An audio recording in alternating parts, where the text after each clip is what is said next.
UKలో 1 year masters. No IELTS required up to 5 years visa. High visa success rate. అంటే నాగార్జున గారి career మీరు అనుకున్నట్టుగా smooth sailing లోనే వెళ్ళిందండి beginning? లేదండి, బిగినింగ్ లో చాలా ఫ్లాప్స్ వచ్చినాయి తనకి. తను యాక్టింగ్ బాగా డెవలప్ చేసుకున్నాడు ఓవర్ పీరియడ్.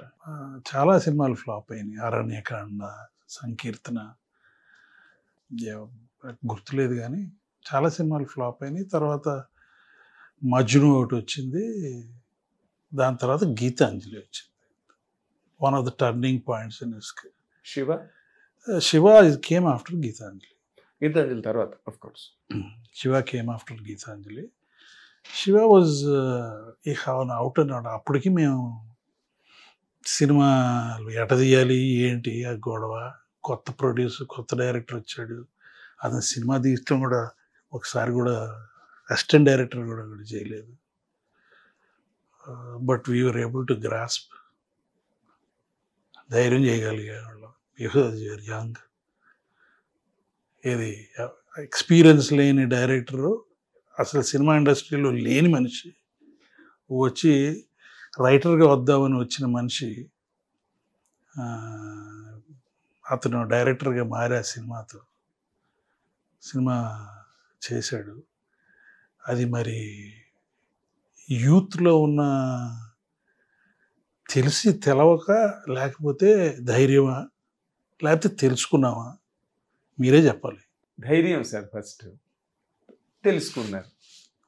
బట్ అది చరిత్రను మార్చేసింది కదండి శివ అనే సినిమా. నిన్న లేదు మొన్న నేను వరుణ్ గారిని ఇంటర్వ్యూ చేసినప్పుడు కూడా మాట చెప్పారు నాకు. నేను కథే చెప్పలేదు వాళ్ళకి, అసలు ఒక సీన్ టేకింగ్ చెప్పాను, షార్ట్స్ ఎట్లా ఉంటాయని. లేదు కథ చెప్పాడండి, కరెక్ట్ కాదు. దాంట్లో చాలా ఘర్షణలు జరిగినాయి. కథ ఇది ఈ సీన్ కరెక్ట్ కాదు, ఆ సీన్ కరెక్ట్. అసలు ఆయన్ని డైరెక్టర్గా పెట్టడానికి కూడా చాలా యుద్ధం జరిగిందంట కదా సార్, ఆయనతో సినిమా చెయ్యాలంటే కూడా. యుద్ధం ఏం జరగలేదు అంటే ఒక ఘర్షణ చెయ్యాలా వద్దా? లేదు అది ఏం లేదు, అటువంటిది ఏం లేదు. అప్పుడు వేరే సినిమా చేయాల్సి వచ్చింది నాగార్జున. సురేంద్ర గారికి వేరే సినిమా చేయాల్సి వచ్చింది కోదండరామిరెడ్డి డైరెక్షన్లో. కోదండరామిరెడ్డి అప్పుడు అది చెయ్యాలా ఇది చెయ్యాలా అనేది వచ్చింది కానీ, బట్ శివ అసలు చెయ్యాలా లేదా అని ఎప్పుడు ఘర్షణ లేదు. ఓకే, లేదు. లాంగ్ డ్రాన్ ప్రాసెస్ అది. ఓకే. ఎందుకంటే మీరు ఎవరో వచ్చి మా వాడు ఉన్నాడు సినిమా పిచ్చోడు,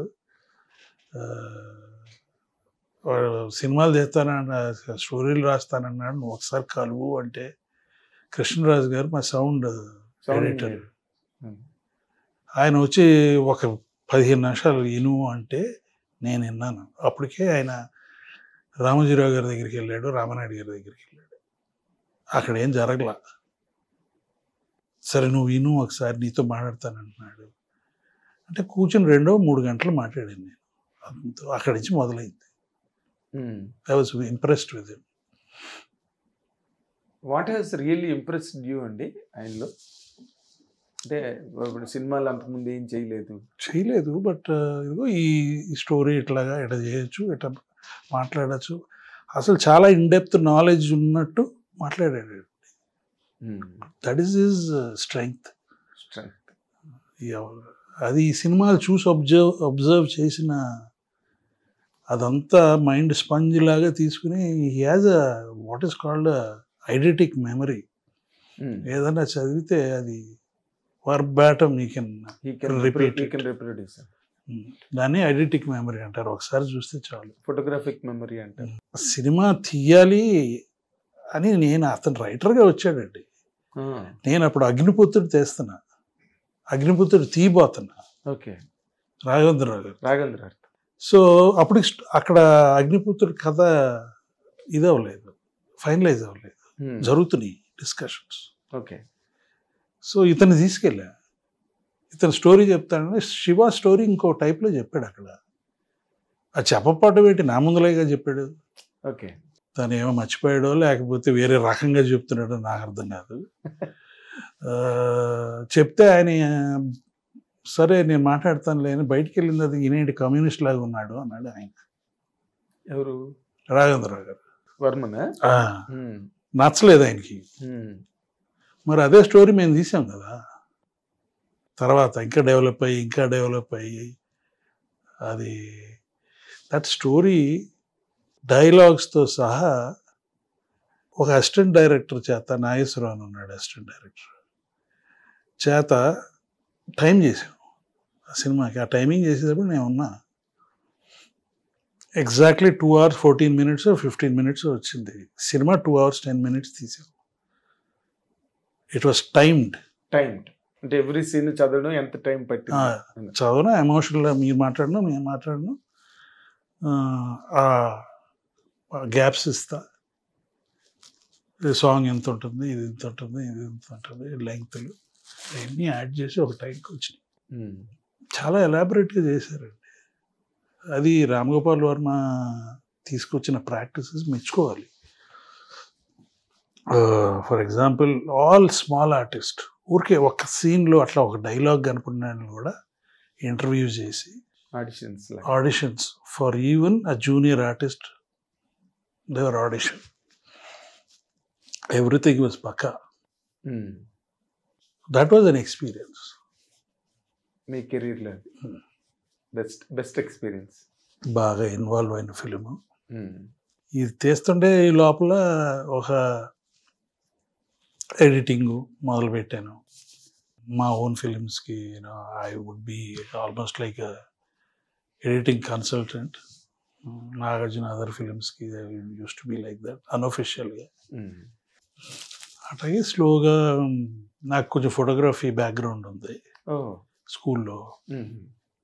అంటే స్కూల్లో ఫోటోగ్రఫీ క్లాసెస్ ఉండేవి. ఫోటోగ్రఫీ దానివల్ల కొంత అది కూడా అవగాహన ఉంది. సో స్లోగా డైరెక్టోరియల్ టెండెన్సీస్ వచ్చినాయి యాక్చువల్లీ. ఓకే. రక్షణ actually I goes directed most of the film. అదే మన ఉప్పులు పట్టినారండి. బట్ ఆఫ్టర్ సమ్ టైమ్ ఇక మనకి నాకు వేరే ఇండస్ట్రీ అయ్యి వాటిలోకి వెళ్ళాను కదా, అందుకని ఇక దీంట్లో కష్టపడింది చాలు అని చెప్పి ఒకరోజు బ్రదర్కి పిలిచి నువ్వు చూసుకో ఇది నీ టైం ఆల్రెడీ సెట్ అయిపోయింది మనకు అని చెప్పి నేను వేరే జాబ్లో వెళ్ళాను. అప్పుడే కొంచెం యానిమేషన్ అప్పుడప్పుడు ఇది, దాని తర్వాత ఈ ఇండస్ట్రీ అదే. అంటే అప్పుడు కూడా అదే మీరు మళ్ళీ ఇంకో ఇండస్ట్రీ ఇట్ బికమ్ డ్యూ అనుకోండి, కానీ అప్పుడు ఏదైనా రక్షణ తర్వాత సినిమా చెయ్యాలి చేద్దాం ఉండేదండి. డైరెక్ట్ చేద్దాం, నా టెంపర్మెంట్ కుదరదని ఒక అండర్స్టాండింగ్కి వచ్చా. ఈ ఫిల్మ్ డైరెక్షన్ అనేది చాలా డిఫికల్ట్ జాబ్ అండి. If you want to do a good job it's very difficult job. ప్రతి సినిమా ఒక ఇండస్ట్రీ పెట్టినంత ఎఫర్ట్ ఉంటుంది, బట్ ఎఫర్ట్ చేయలేక కాదు, టెంపర్మెంట్ ఉండాలి దానికి. చాలా పేషెన్స్ కావాలి. నేను I'm little short of patience. అవునా? దాన్ని చేయించుకోవాలి, 100 మందితో డీల్ చేయాలి. మీరు నేను అన్నాను కదా మీరు ఎందుకు పొందులో ఉండరు అని. అంటే నేను అన్నాను ఒక్కొక్క టైప్ ఆఫ్ పర్సనాలిటీ క్యారెక్టరిస్టిక్స్ ఉంటాయి. For the same reason I'm not evil. నేను ఎప్పుడు స్ట్రాంగ్గా ఫీల్ అయ్యాను I should become a director. But once I got in to movies after 10 సినిమాలు తీసిన తర్వాత your thought process becomes different. అంటే సినిమాగా ఒక ఆడియన్స్ లాగా ఎంజాయ్ చేయం. ఆ పర్టికులర్ సీన్ ఇంకొంచెం ఎట తీస్తే బాగుంటుంది, ఇంకొంచెం ఇట చేయాల్సి వచ్చింది కదా, థాట్స్ వస్తూ ఉంటాయి. అవును, ఆ బెంట్ ఆఫ్ మైండ్ ఉంటే థాట్స్ వస్తూ ఉంటాయి. ఎగ్జాక్ట్లీ.